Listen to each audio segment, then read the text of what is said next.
Assalamualaikum warahmatullahi wabarakatuh. Halo anak-anakku kelas 6 dimanapun kalian berada. Berjumpa lagi dengan saya Pak Mono. Pada kesempatan kali ini saya akan menyampaikan rangkuman tematik kelas 6 pada tema 4 subtema 3. Ada 5 muatan pada video pembelajaran kali ini, yaitu PPKN tentang keberagaman ekonomi, Bahasa Indonesia tentang teks eksplanasi dan kata baku, IPA tentang energi listrik terbarukan, IPS tentang kerjasama di ASEAN, dan SPDP tentang reklame. Sebelum kita mulai, jangan lupa berdoa dulu ya. Oke, sekarang kita masuk pada pelajaran PPKN tentang pengertian berpikir global bertindak lokal. Adalah suatu pemikiran maju dan mendunia, akan tetapi tetap bertindak sesuai dengan budaya luhur bangsa Indonesia. Nah, contoh dari sikap berpikir global bertindak lokal adalah dengan menggunakan barang produksi dalam negeri, berbelanja di pasar tradisional, dan mengkonsumsi buah-buahan lokal. Nah, berikut ini adalah yang bukan contoh sikap berpikir global bertindak lokal adalah lebih memilih produk luar negeri, lebih sering berbelanja di mall, memilih mengkonsumsi buah-buahan impor. Oke, dampak dari berpikir global bertindak lokal diantaranya adalah meningkatkan perekonomian masyarakat, meningkatnya apresiasi dari masyarakat terhadap suatu produk lokal yang dijual di pasar tradisional, dan buah-buahan lokal akan tetap menjadi pilihan terbaik di negara kita sendiri. Oke, mengapa kita harus cinta terhadap produk Indonesia? Di antaranya adalah karena kualitas produk Indonesia tidak kalah dengan produk luar negeri. Kemudian untuk menghargai karya anak bangsa, untuk memajukan ekonomi Indonesia. Nah, selanjutnya adalah contoh tindakan dari cinta produk Indonesia adalah dengan membeli, kemudian menggunakan produk buatan masyarakat Indonesia. Oke, berikutnya, apa yang terjadi jika kita lebih banyak membeli barang dari luar negeri? Nah, ini bisa dapat mengancam ekonomi Indonesia, kemudian dapat membunuh kreativitas anak bangsa, dan meningkatkan ekonomi negara lain. Nah, apa yang akan terjadi jika kita lebih banyak menggunakan produk Indonesia?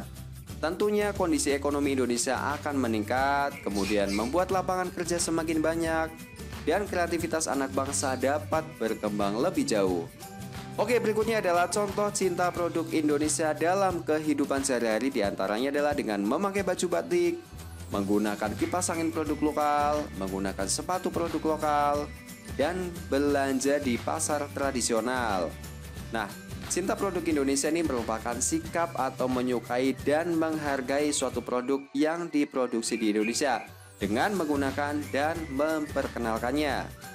Oke, selanjutnya manfaat cinta produk Indonesia diantaranya adalah bisa meningkatkan kesejahteraan masyarakat, menambah jumlah pendapatan nasional, meningkatkan pertumbuhan ekonomi negara, dan meningkatkan jumlah lapangan pekerjaan. Oke, selanjutnya kita masuk pada pelajaran bahasa Indonesia tentang teks eksplanasi ilmiah. Teks eksplanasi ilmiah adalah teks yang menerangkan suatu proses yang bersifat ilmu pengetahuan alam. Teks eksplanasi ini berfungsi untuk memberikan penjelasan kepada pembaca tentang proses terjadinya sesuatu yang disusun menurut prinsip sebab akibat. Oke, kemudian teks eksplanasi ini terdiri atas 3 bagian.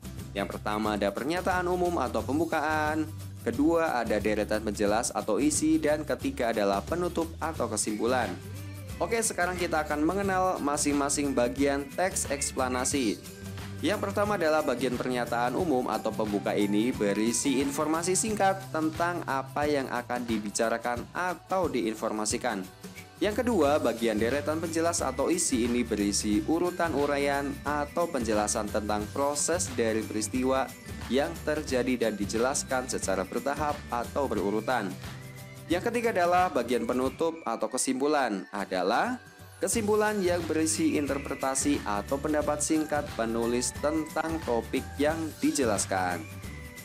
Oke, sekarang kita akan mengenal kosakata baku. Jadi, kosakata baku ini adalah kosakata yang penulisannya telah sesuai dengan pedoman umum ejaan bahasa Indonesia. Sedangkan kosakata non baku adalah kosakata yang penulisannya tidak sesuai dengan pedoman umum ejaan bahasa Indonesia. Nah, kosakata baku ini wajib digunakan dalam tulisan atau percakapan pada acara-acara formal. Sedangkan untuk kosakata baku ini boleh digunakan dalam bahasa percakapan pada acara non-formal, seperti saat berbicara kepada teman dalam kehidupan sehari-hari. Berikutnya adalah contoh kosakata baku dan kosakata tidak baku. Nah, kosakata baku ini berpikir ya, tapi kosakata tidak bakunya adalah berpikir. Cabai, tidak bakunya cabe. Jadwal, tidak bakunya adalah jadwal. Apotek, tidak bakunya adalah apotik. Sudah paham kan? Oke, sekarang kita akan mengenal kalimat efektif. Kalimat efektif adalah kalimat yang tersusun sesuai dengan kaidah penulisan yang berlaku dan mudah dipahami oleh orang lain. Contoh kalimat tidak efektif diantaranya adalah kita semua pasti sudah mengenal lampu lalu lintas. Nah, kalimat tidak efektif ini diperbaiki menjadi kalimat efektif. Yang pertama nih, kita sudah pasti mengenal lampu lalu lintas. Ya, jadi kata kita semua itu adalah kata yang sama ya, menunjukkan semuanya gitu. Jadi kita ambil salah satu saja ya. Kita pasti sudah mengenal lampu lalu lintas atau semua pasti sudah mengenal lampu lalu lintas. Sudah jelas? Oke, lanjut ya. Sekarang kita masuk pada pelajaran IPA tentang sumber energi listrik alternatif atau terbarukan. Oke, sebelumnya kita mengenal dulu sumber energi listrik tidak terbarukan.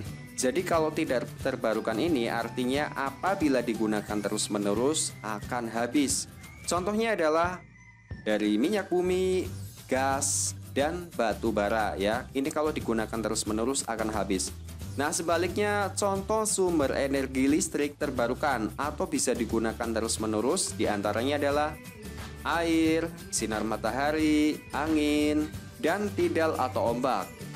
Oke, selanjutnya kita mengenal panel surya. Panel surya adalah kumpulan sel surya yang ditata sedemikian rupa agar efektif dalam menyerap sinar matahari. Yang menyerap sinar matahari adalah sel surya.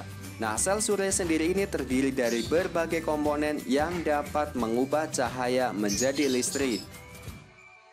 Nah, kita akan belajar cara kerja panel surya. Ketika sel surya menyerap cahaya, maka akan ada pergerakan antara elektron di sisi positif dan negatif. Selanjutnya, adanya pergerakan ini bisa menciptakan arus listrik sehingga dapat digunakan sebagai energi bagi alat elektronik seperti TV, radio, dan sebagainya. Nah, cara kerja sel surya pada gambar ini adalah sinar matahari diserap oleh sel surya dan menghasilkan energi listrik. Kemudian, energi listrik ini disimpan pada electric box system. Silahkan lihat pada gambar.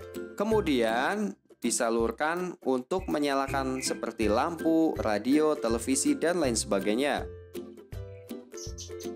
Oke, berikutnya adalah contoh praktik sumber energi alternatif sederhana. Misalnya adalah kentang atau jeruk nipis ataupun lemon ya. Kemudian ditancapkan tembaga. Kalau tidak ada tembaga, silakan bisa ambil uang koin 500 dengan paku. Kalau tidak ada paku bisa pakai seng ya, bisa dilihat pada gambar. Selanjutnya masing-masing ini dihubungkan dengan kabel dan lampu LED yang kecil ya. Nah, kemudian lampu tersebut dapat menyala karena adanya arus listrik yang mengalir. Semakin banyak kentang ataupun jeruk nipis, maka nyala lampu tersebut akan semakin terang. Oke, sekarang kita masuk pada pelajaran IPS tentang bentuk kerjasama Indonesia dengan negara Asia Tenggara di era globalisasi. Di antaranya adalah kerjasama regional yang merupakan suatu kerjasama yang dilakukan oleh beberapa negara dalam suatu wilayah yang memiliki tujuan yang sama.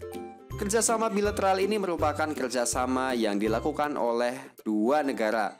Kemudian, kerjasama bilateral ini mencakup pada bidang politik, ekonomi, sosial, dan budaya. Selanjutnya, peran Indonesia dalam kerjasama di ASEAN diantaranya adalah pernah menjadi tuan rumah penyelenggaraan pertemuan kerjasama, menjadi salah satu pendiri ASEAN. Indonesia juga pernah memimpin ASEAN, dan Indonesia ikut serta menciptakan perdamaian di Asia Tenggara. Oke, berikutnya adalah manfaat kerjasama ASEAN. Di antaranya adalah menciptakan stabilitas dan perdamaian di kawasan ASEAN, menjalin kerjasama di bidang pembangunan dan percepatan kemajuan ekonomi, dan untuk memperjuangkan kepentingan nasional di Asia Tenggara. Oke, berikutnya ini adalah dampak positif dan negatif globalisasi dalam bidang ekonomi. Di antaranya untuk dampak positifnya adalah mudahnya mendapatkan barang impor dengan harga yang terjangkau, peluang mengekspor dan menjual barang ke kancah internasional, dan terbukanya kesempatan kerja di luar negeri. Untuk dampak negatifnya diantaranya adalah bisnis lokal harus bersaing dengan bisnis yang masuk ke Indonesia, dapat memicu gaya hidup konsumerisme atau sering belanja, dan tenaga lokal bersaing dengan tenaga kerja asing. Oke, selanjutnya kita masuk pada pelajaran SBDP tentang reklame. Reklame adalah suatu karya seni rupa yang bertujuan untuk menginformasikan, mengajak, atau menawarkan produk baik barang ataupun jasa kepada konsumen. Kemudian tujuan reklame adalah untuk menginformasikan, meyakinkan, mengingatkan, menawarkan suatu barang atau jasa atau kegiatan atau pesan tertentu. Nah, jenis-jenis dari reklame adalah seperti poster, iklan, plakat, spanduk, selebaran, baliho, dan buklet. Oke, ciri-ciri reklame yang baik diantaranya adalah reklame dibuat menarik sehingga pembaca ingin mengikuti anjuran, slogan jelas dan mudah dimengerti, bahasa baik dan menarik dengan ukuran huruf yang sesuai, ilustrasi yang menarik dan mudah dipahami, dan tata letak gambar dan tulisan yang baik. Oke, demikian video pembelajaran kali ini. Semoga bisa bermanfaat untuk kalian. Tetap semangat belajar, karena siapa yang bersungguh-sungguh maka dia akan berhasil. Sampai ketemu lagi pada video berikutnya. Assalamualaikum warahmatullahi wabarakatuh.